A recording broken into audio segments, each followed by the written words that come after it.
mari sejenak kita mempersiapkan hati dan pikiran kita di dalam saat ini.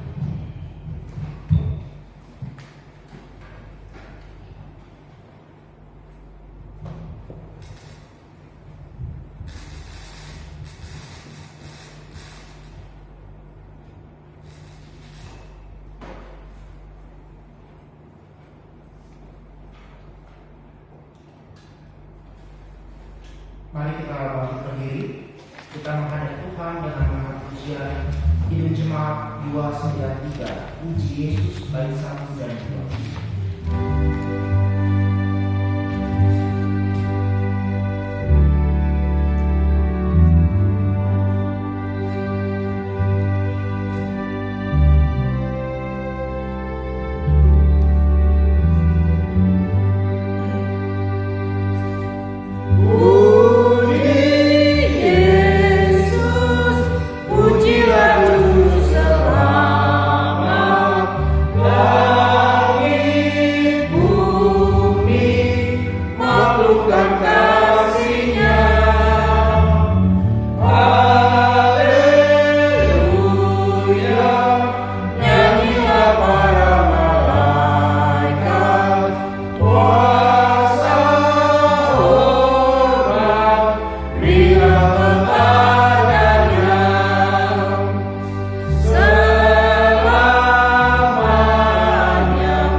Turunlah atas kamu sekalian kasih karunia dan damai sejahtera dari Allah Bapa kita dan dari Tuhan Yesus Kristus menyertai kamu sekalian. Amin. Berbahagialah orang yang hidupnya tidak bercela, yang hidup menurut Taurat Tuhan. Haleluya.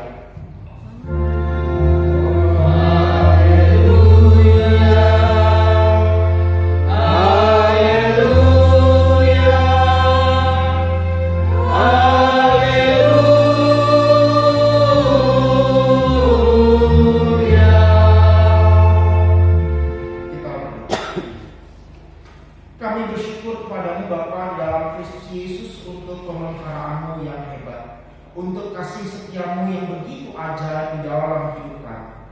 Kami berhimpun di rumah-Mu yang kudus pada saat ini, untuk sekali lagi mendengarkan suara isi hati-Mu. Tolonglah kami dalam seluruh peribadahan kami di sore hari ini, supaya kami boleh sungguh-sungguh membuka diri kami atas sapaan-Mu dan memberikan diri kami untuk dibaharui oleh-Mu. Berkuasalah atas puji-pujian kami ya Allah, bertahtalah di tengah-tengah kami, karena kami rindu untuk mengalami perjumpaan dengan Engkau. Demi Kristus kami berdoa. Amin. Silakan duduk Bapak Ibu jemaat yang dikasih Tuhan. Bersama-sama kita akan membaca nas pembimbing yang menjadi dasar dalam ibadah kita di sore hari ini, sebagaimana dituliskan dalam Mazmur 119 ayat 33 sampai 40. Mazmur 119 ayat 33 sampai 40 yang berkata demikian. Ajarilah aku arahan ketetapan-ketetapan-Mu ya Tuhan. Aku hendak memegangnya sampai saat terakhir. Buatlah aku mengerti, maka aku akan berpegang pada Taurat. Aku hendak memeliharanya dengan segenap hati. Bimbinglah aku di jalan perintah-perintah-Mu, sebab aku menyukainya. Condongkanlah hatiku pada peringatan-peringatan, dan jangan pada ketamakan. Palingkanlah mataku dari hal yang sia-sia. Buatlah aku hidup di jalan-Mu. Penuhilah bagi hamba-Mu janji-Mu yang Kau berikan kepada orang yang takut akan Engkau. Singkirkanlah celah yang kutakuti, karena hukum-hukum-Mu itu baik. Sungguh aku merindukan titah-titah-Mu. Buatlah aku hidup dalam keadilan. Kembali kita mengangkat pujian dari Kidung Jemaat nomor 144A, bait 1 dan 3, suara Yesus ku dengar.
Kasihanilah aku ya Allah menurut kasih setia.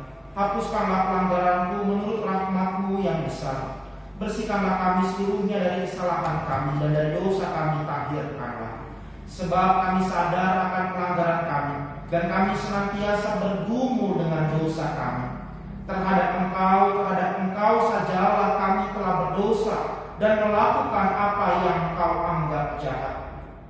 Sesungguhnya di dalam kesalahan kami dilahirkan, dan di dalam dosa kami dikandung. Sesungguhnya Engkau berkenan akan ketulusan hati, dan dengan diam-diam Engkau memberitahukan hikmat kepada kami. Bersihkanlah kami dari dosa kami dengan hisop, maka kami akan menjadi tahir. Basuhlah kami, maka kami akan menjadi lebih putih daripada salju. Sembunyikanlah wajah-Mu terhadap dosa kami, dan hapuskanlah segala kesalahan kami. Ciptakanlah hati yang murni pada kami, ya Allah, dan perbaharuilah batin kami dengan roh yang teguh. Amin. Kita bangkit berdiri menerima anugerah pengampunan dari Tuhan. Sebagai hamba Tuhan Yesus Kristus, saya memberitakan bahwa kepada kita yang sungguh-sungguh mengakui dan menyesali segala dosa dan pelanggarannya di hadapan Tuhan, bahwa pengampunan dosa itu telah berlaku atas kita semua di dalam nama Bapa, Anak, dan Roh Kudus. Amin. Karena itu dengarkanlah berita anugerah dari Tuhan sebagaimana dituliskan dalam kitab Nabi Yeskiel pasal 33 ayat 10 dan 11. Engkau anak manusia, katakanlah kepada kaum Israel, kamu berkata begini, pelanggaran dan dosa kami sudah tertanggung atas kami, dan karena itu kami merasa marah. Bagaimana kami dapat hidup? Katakanlah kepada mereka, demi Aku yang hidup, demikianlah firman Tuhan Allah, Aku tidak berkenan pada kematian orang fasik, melainkan Aku berkenan pada pertobatan orang fasik itu dari tingkah lakunya, supaya ia hidup. Bertobatlah dari hidupmu yang jahat itu. Demikianlah berita anugerah dari Tuhan. Berbahagialah kita yang diampuni segala dosa dan pelanggarannya oleh Tuhan kita Yesus Kristus. Kita memuji Tuhan untuk anugerah pengampunan dosa yang telah dianugerahkan kepada kita dengan memujikan Kidung Jemaat 278 bait 1 dan 3, bila sangkakala menggegap.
Aku percaya kepada Allah, Bapa yang Maha Kuasa, Ahli langit dan bumi, dan kepada Yesus Kristus, Anaknya yang tunggal Tuhan kita, yang dikandung daripada Roh Kudus, lahir dari anak darah Maria, yang menderita sengsara di bawah pemerintahan Pontius Pilatus, disalibkan, mati dan dikuburkan, turun ke dalam kerajaan maut.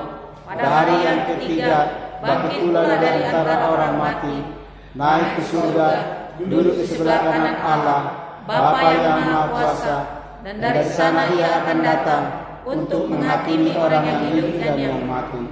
Aku percaya kepada Roh Kudus, gereja yang kudus dan am, persekutuan orang kudus, pengampunan dosa, kebangkitan daging, dan hidup yang kekal. Amin. Jemaat kita silakan duduk. Beberapa pokok kata baca untuk kita perhatikan. Yang pertama, Bapak Ibu, kita dalam minggu ini mendoakan bangsa dan negara kita, khususnya bagi pemerintah di tingkat pusat dan daerah, supaya mereka dapat menggunakan hikmat dan kebijaksanaan oleh Tuhan dalam melaksanakan tugas dan tanggung jawab mereka. Kita berdoa bagi persiapan negara kita menyongsong tahun politik 2024. Biarlah segala sesuatunya berjalan dengan aman, dengan damai, dengan tertib, dan Tuhan menghindarkan negara kita dari segala bentuk konflik dan perpecahan. Ketiga, kita berdoa bagi pelayanan gereja kita untuk pengembangan dan pemberdayaan bagi anggota jemaat. Dan yang terakhir, kita mendoakan bagi mereka yang bergumul dengan situasi kesehatan, situasi pergumulan kehidupan di dalam doa-doa kita semua. Dan kita akan sekarang menyambut firman Tuhan. Kita mengangkat pujian Kidung Jemaat 282, bait 2 dan 3, seluruh umat Tuhan olehnya dikenal.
Kami bersyukur karena hidup kami dikenal oleh-Mu. Karena itu ya Tuhan Allah kami, sinarilah kami dengan sabda-Mu, supaya kami senantiasa tumbuh dan disegarkan oleh-Nya, supaya hidup kami pada akhirnya juga menampilkan buah-buah iman kami.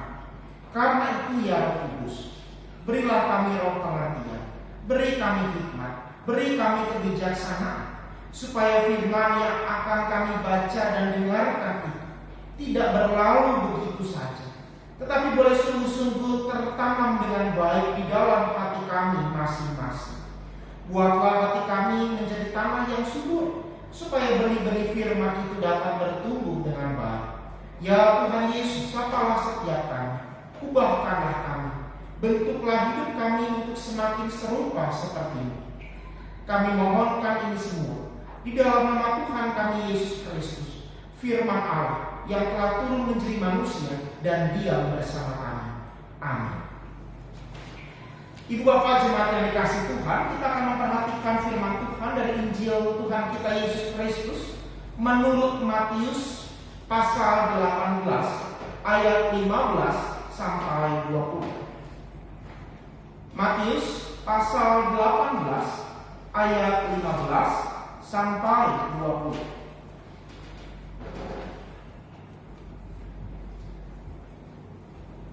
Saya akan membacakannya dengan menggunakan Alkitab versi terjemahan baru. Lembaga Alkitab Indonesia memberikan judul perikop ini tentang menasihati sesama saudara. Apabila saudaramu berbuat dosa, tegurlah dia di bawah 4 mata. Jika ia mendengarkan engkau telah mendapatnya kembali. Jika ia tidak mendengarkan engkau, bawalah seorang atau 2 orang lagi, supaya atas keterangan 2 atau 3 orang saksi perkara itu tidak disaksikan. Jika ia tidak mau mendengarkan mereka, sampaikanlah soalnya kepada jemaat. Jika ia tidak mau juga mendengarkan jemaat, pandanglah dia sebagai orang yang tidak mengenal Allah atau seorang pemungut cukai. Sesungguhnya aku berkata kepadamu, apapun yang kamu ikat di bumi ini akan terikat di surga, dan apapun yang kamu lepaskan di bumi akan terlepas di surga. Aku berkata lagi kepadamu, jika 2 orang dari antara kamu di bumi ini sepakat tentang semuanya itu dan memintanya, permintaan mereka itu akan dikabulkan oleh Bapakku yang di surga. Sebab di mana 2 atau 3 orang berkumpul dalam nama-Ku, di situ aku ada di tengah-tengah mereka. Demikianlah firman Tuhan yang berbahagia setiap kita yang bukan hanya membaca dan mendengar firman Allah, tetapi yang memeliharanya dan melakukan di dalam hidupnya setiap hari. Amin. Ibu bapak jemaat yang dikasihi dan mengasihi Tuhan, hari ini kita akan bersama-sama melihat dan belajar dari firman Tuhan dari Injil Matius pasal 8 ayat 15 sampai yang ke-20.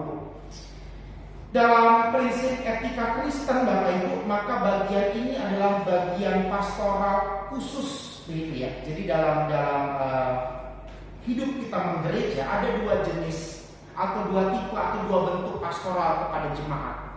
Yang pertama adalah pastoral umum, khotbah oleh pendeta kepada jemaat itu pastoral.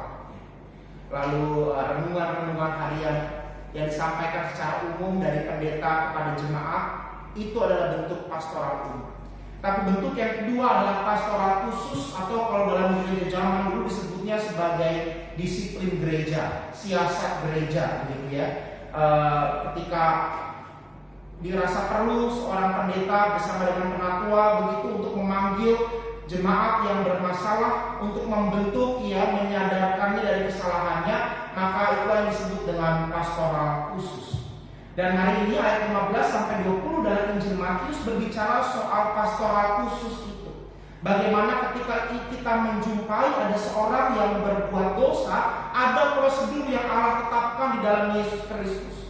Supaya apa? Supaya orang yang bersalah ini bukannya merasa malu, bukannya merasa dikucilkan, tapi ia menyadari kesalahannya dan bertobat. Dan ini yang menjadi penting, karena jujur atau tidak bahwa gereja seringkali menjadi semacam mahkamah agama bagi orang-orang yang punya dosa.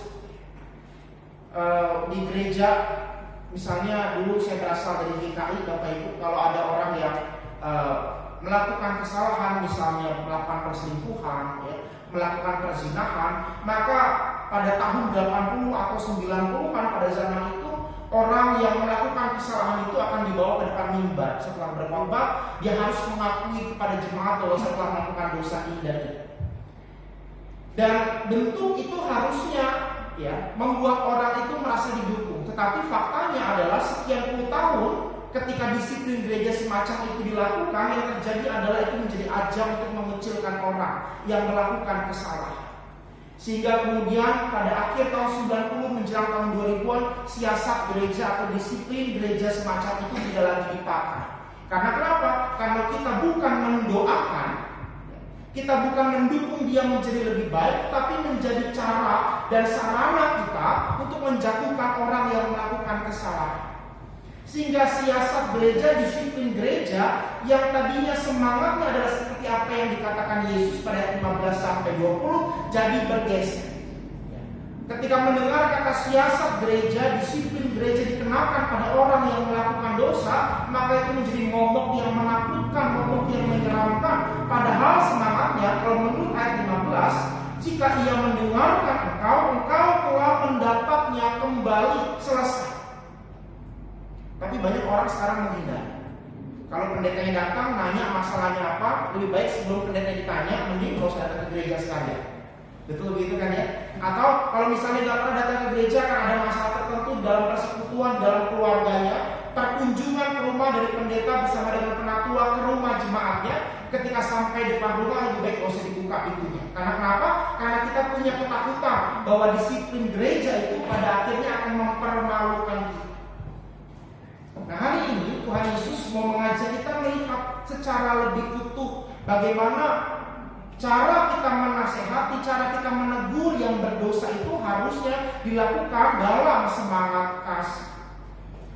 Nah, Bapak Ibu jemaat yang dikasih Tuhan, Donald Craighill itu seorang etikus Kristen mengatakan bahwa Matius ini adalah Injil yang mau menekankan nilai-nilai kerajaan Allah. Sehingga Donald Craighill dalam judul bukunya yang menuliskan kerajaan yang susah. Maksudnya kerajaan yang susah apa? Kerajaan yang terbaik. Bahwa kerajaan, nilai-nilai kerajaan yang Allah tawarkan itu berbeda, berbanding terbalik dengan apa yang dunia tawarkan. Kalau apa yang dilakukan dunia, ketika dia berjumpa dengan orang yang berdosa, maka semangat dunia adalah semangat menghakimi. Sama seperti orang Kristen masa kini. Kalau ketemu orang berdosa, dihakimi dulu, diomongin dosanya, diomongin masa lalunya, bukan didoakan. Tapi Tuhan Yesus tidak. Ayat 14 sudah sangat jelas dia mengatakan, apabila saudaramu berbuat dosa, tegur dia, dan kalau dia mendengarkan, engkau telah mendapatkan. Ditegur dalam kasih. Supaya apa? Supaya yang berdosa ini kita dapatkan kembali. Kalau kita bukan kita tegur, kita maki-maki dulu, kita ungkit-ungkit kesalahannya, kita ungkit-ungkit masa lalunya, lalu pertanyaannya bagaimana mungkin kita mendapatkan dia kembali selain daripada sakit hati yang dia terima dan rasakan dari kita. Lalu Pak Pendeta, kalau kita ngomongin baik-baik gak mendengar, gimana? Ayat 16, prosedur selanjutnya, bawalah 2 atau 3 orang lagi. Dan ini fungsinya majelis jemaat. Pendeta bersama dengan si tua atau penatua itu fungsinya bagian yang kedua. Kalau ada orang yang tidak bisa dinasihati, jangan kau hakimi, jangan kau benci. Ajak orang lain. Untuk apa? Untuk omongin dia baik-baik. Supaya atas keterangan 2 atau 3 orang saksi, perkara itu tidak disangsikan lagi. Kalau cuma 1 orang kan subjektif, kan perasaan kita doang. Tapi kalau ada 2 atau 3 orang, 2 atau 3 orang ini bisa lebih netral, mendengarkan dari sisi kita dan dari sisi orang yang melakukan kesalahan. Maka Ibu Bapak jemaat yang dikasih Tuhan, siasat gereja, disiplin gereja adalah sebetulnya sebuah bentuk atau cara Tuhan supaya kita sebagai organisasi persekutuan orang percaya ini bukan hanya berfungsi sebagai lembaga peribadahan. Gereja kan seringkali berpikir bahwa gereja dipanggil untuk beribadah, atau yang kedua paling jauh memberitakan Injil. Tapi enggak cuma itu. Ada panggilan lain rupanya yang Allah tawarkan melalui kehadiran persekutuan orang percaya. yaitu membentuk moralitas, membentuk karakter seseorang menjadi lebih baik. Itu panggilan gereja. Maka kalau ukur pelayanan keberhasilan sebuah gereja bukan dari berapa jumlah pengunjung ibadah yang hadir, bukan seberapa hebat topik-topik, tema-tema kebaktian itu disusun oleh para pelayan, tetapi kalau kita mengacu pada ayat 15 dan yang ke-16, bagaimana kemudian moralitas orang-orang percaya itu semakin hari semakin bertumbuh, semakin lebih baik, semakin sesuai dengan apa yang Tuhan Allah kehendaki. Lalu kalau misalnya 2 atau 3 orang nggak berfungsi, tidak mau berubah, orang yang melakukan kesalahan, apa yang harus dilakukan? Ayat ke-17. Jika ia tidak mau mendengarkan mereka, sampaikan soalnya kepada jemaat. Kenapa baru ke jemaat pada tahap yang ketiga? Ini yang disebut dengan pentingnya menjaga rahasia jabatan, Bapak Ibu. Bagi seorang pendeta atau pelayan Tuhan, seorang penatua atau sintua, memelihara rahasia jabatan gerejanya itu amat sangat penting. Maka di beberapa gereja, Bapak Ibu, untuk menjadi seorang pelayan Tuhan itu nggak cukup sekedar komitmen pelayanan, nggak cukup sekedar punya pelayanan di komisi anak, remaja, pemuda, komisi perempuan atau pria, nggak cukup itu. Tapi biasanya ada poin yang terakhir, dapat memelihara rahasia jabatan. Kalau dipanggil ada orang yang bersalah, dia tidak mau berubah, bawa 2-3 orang saksi. Kalau masih tidak mau berubah juga, maka baru disampaikan ke jemaat. Jangan baru tahap pertama ketika kita mau menegur satu gereja udah tahu semuanya. Tidak. Tapi ketika disampaikan kepada jemaat, maka penyampaiannya itu harus dilandasi juga atas dasar kasih, atas dasar penerimaan. Sampaikan kepada jemaat, pandanglah ia sebagai seorang yang tidak mengenal Allah atau seorang penguncut. Artinya, sebelum kita menyatakan seseorang itu dia bersalah, harus ada prosedurnya, harus ada hal-hal yang kita lakukan, harus ada upaya kita untuk menyadarkan bahwa kamu itu salah. Baru kalau memang sudah mentok, kalau memang orang itu menutup hatinya, menutup pikirannya, baru bisa kau anggap dia bersalah. Kalau Martin Luther mengatakan sebuah adagium yang mengatakan simul justus et peccator, kita adalah orang berdosa, tetapi pada saat yang sama kita dibenarkan oleh Allah. Simul justus artinya kita dibenarkan, et peccator pada saat yang bersalah, tapi kita orang berdosa juga. Maka ketika kita menjumpai orang yang berdosa, kita mesti menyadari, sebelum Anda menunjuk orang yang kamu salah, kita juga orang salah, kita juga orang berdosa. Tetapi kita dibenarkan oleh Allah. Maka ketika kita menjumpai orang yang berdosa, bersalah di dalam persekutuan kita, dalam komunitas kita, Yesus mau menegaskan, jangan kau hakimi orang itu dengan mudah. Ada prosedurnya, ada panggilan yang harus kau lakukan. Panggilannya adalah tegurlah ia, nasihatilah ia. Sebelum Anda mengatakan kamu berdosa, kamu sesat, kamu salah, maka tugasmu sebagai orang percaya, tegur dia di dalam kasih. Dan ini yang gak mudah. Menegur orang yang bersalah di dalam kasih tidak semua orang bisa dan tidak semua orang mau. Maka Yesus mengatakan kembali di ayat ke-18, apa yang kamu ikat di bumi akan terikat di sorga. Apa yang kamu lepaskan di bumi akan terlepas juga di sorga. Apa yang diikat, apa yang dilepas, Bapak Ibu, bukan mati, tapi kembali ke hati kita. Karena ketika kita berbicara soal menerima orang yang bersalah, menegur orang yang bersalah, itu berbicara soal hati kita. Maka apa yang kita lepaskan di hati kita itu melepaskan juga apa yang Tuhan akan siapkan di sorga. Ketika kita mengikat hati kita, menutup diri kita, maka itu juga akan menutup apa yang akan Tuhan berikan kepada kita. Maka ini berbicara soal hati. Lagi Yesus mengatakan, Aku berkata kepadamu, jika 2 orang dari antara kamu di bumi ini sepakat tentang semuanya itu dan memintanya, permintaan mereka itu akan dikabulkan oleh Bapakku yang di sorga. Ayat 20. Sebab di mana 2 atau 3 orang berkumpul dalam namaku, di situ aku ada di tengah-tengah mereka. Ini ayat yang biasanya langsung dicuplik begitu aja. Kalau misalnya di persekutuan kita, persekutuan week atau sektor kita sedikit yang datang nggak apa-apa, kita kutip ayat ini karena kalau 2-3 orang berkumpul dalam namaku, aku ada di tengah-tengah mereka. Tapi ternyata tidak, Bapak Ibu. Ayat ini bukan berbicara soal kehadiran Tuhan di tengah-tengah persekutuan kita yang sepi. Tapi ini berbicara soal pada ayat 16, kalau ia tidak mendengarkan engkau bawa 1 atau 2 orang lagi.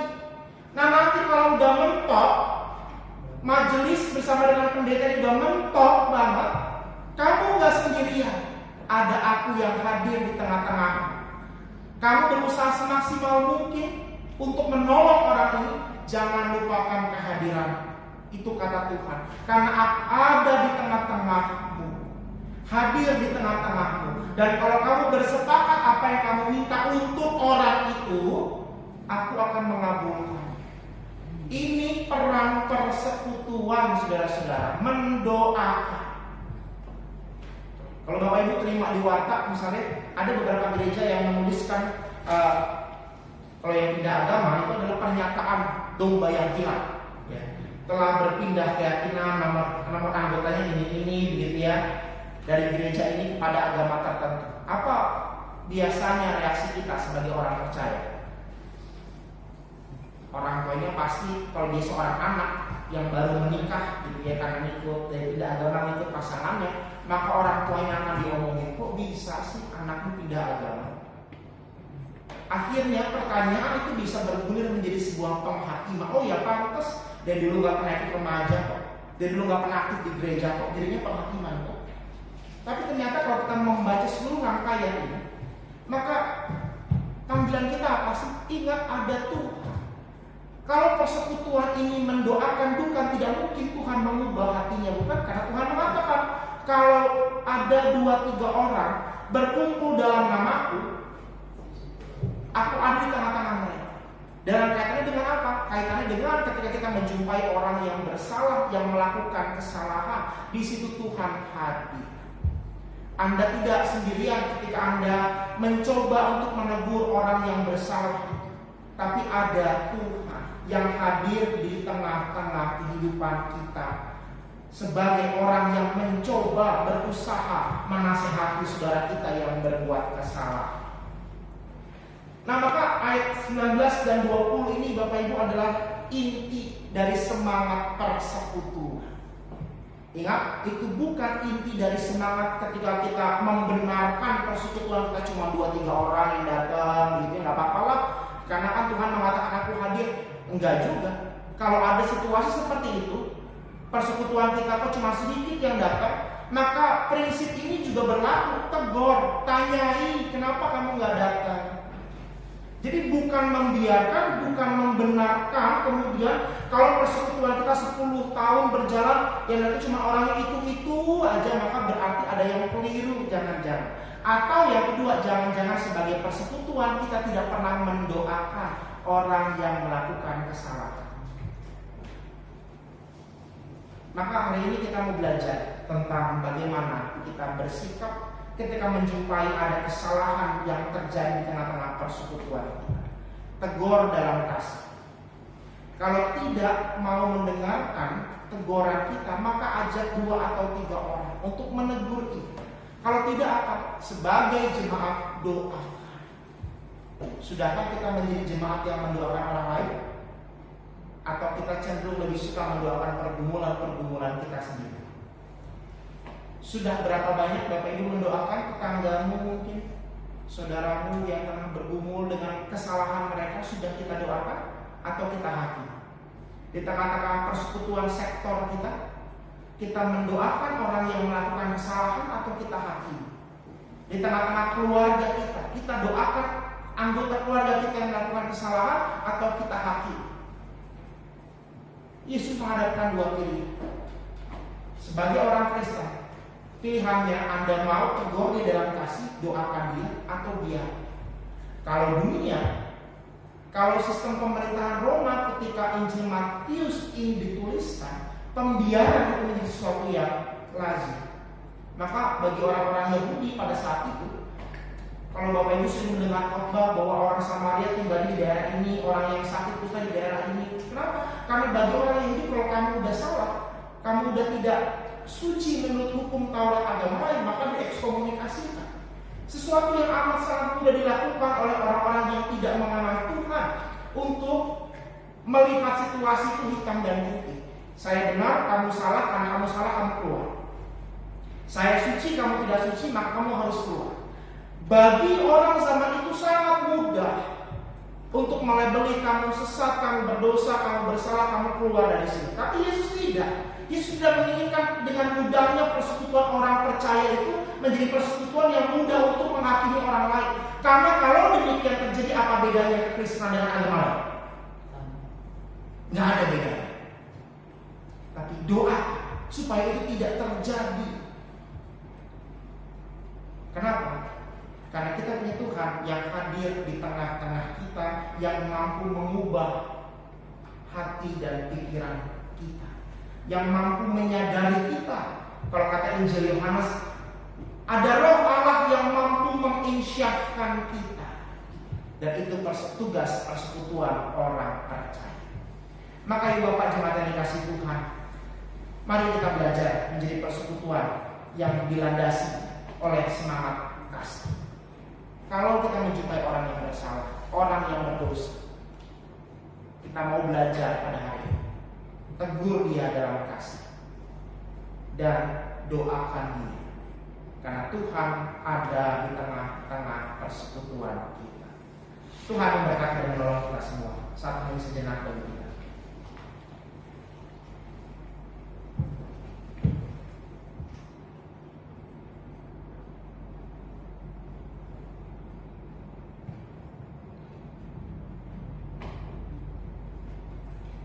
Mari kita menaikkan doa-doa syafaat kita.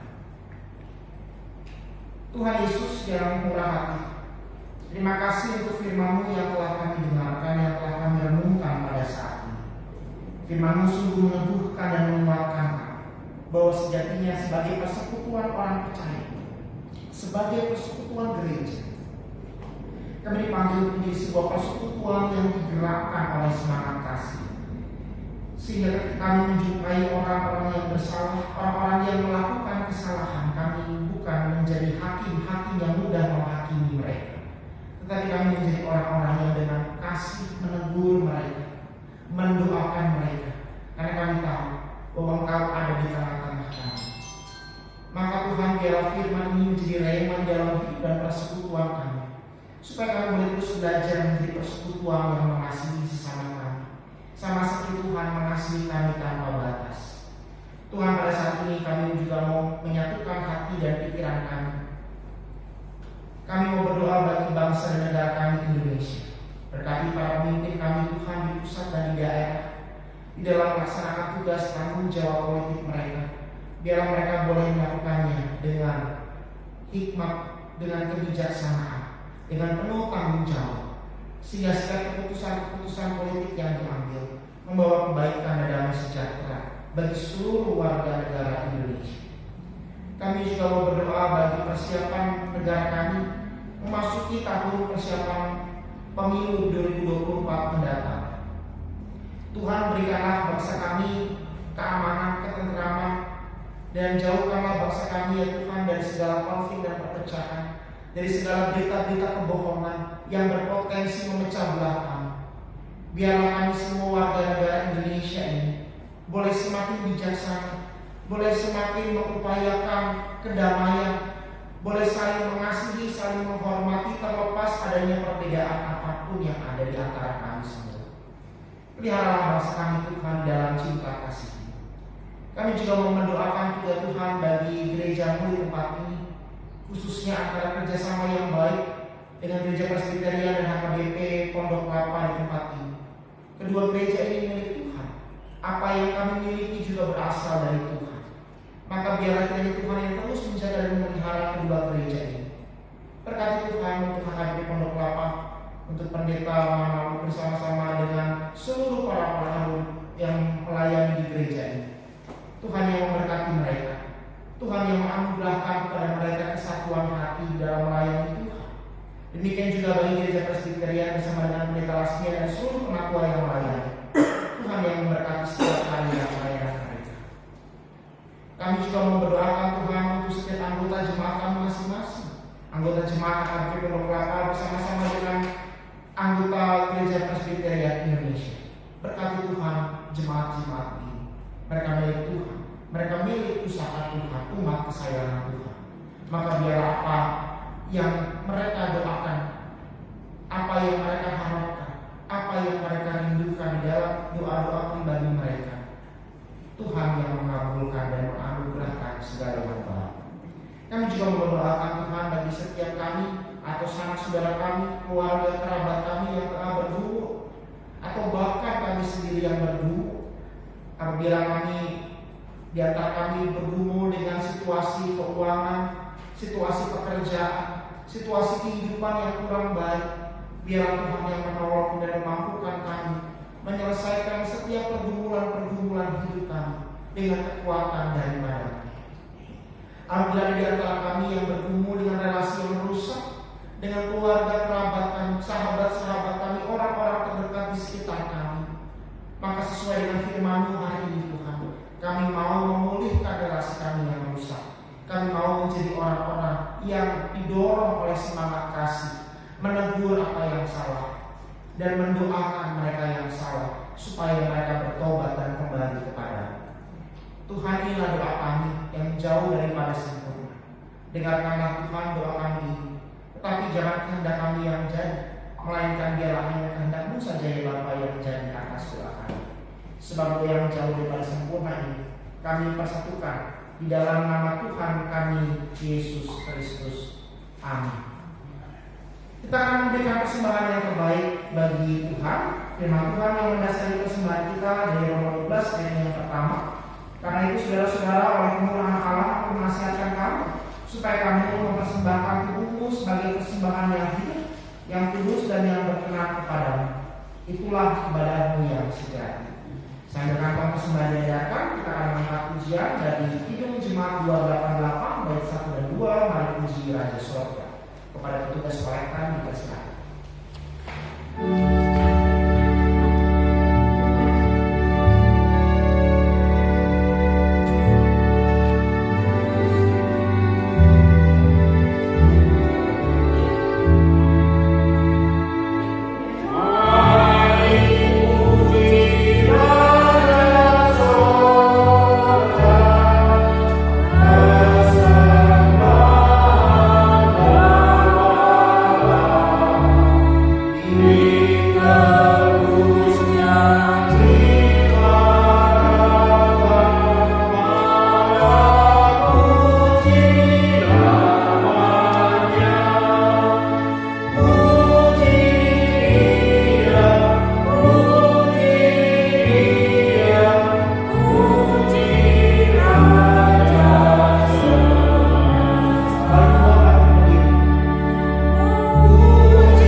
Tetapi kami mohon, terimalah dan kuduskanlah persembahan kami ini, supaya persembahan ini Engkau terima dan Engkau pandang sebagai bentuk hormat dan syukur kami kepadamu.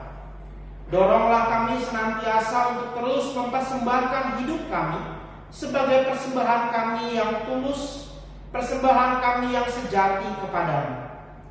Karena itu ya Allah, kami mohon anugerahkanlah juga hikmat dan kebijaksanaan bagi mereka yang akan mengelola persembahan ini, supaya persembahan ini pada akhirnya boleh sungguh-sungguh menjadi hormat dan kemuliaan bagi nama-Mu. Demi Kristus kami berdoa. Amin. Kita akan mengakhiri ibadah kita dengan bersama-sama memujikan Kidung Jemaat 402 bait 1, 2, dan 4.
dikuduskanlah namamu, datanglah kerajaan-Mu, jadilah kehendak-Mu di bumi seperti di surga.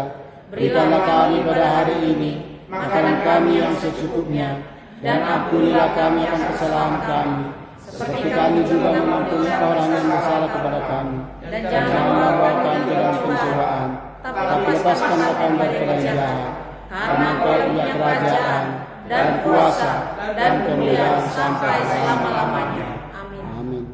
Pulanglah, masukilah kehidupan, bukalah hatimu dan terimalah berkat dari Tuhan. Tuhan memberkati engkau dan melindungi engkau. Tuhan menyinari engkau dengan wajah-Nya dan memberi engkau kasih karunia. Tuhan menghadapkan wajah-Nya kepadamu dan memberi engkau damai sejahtera-Nya. Amin.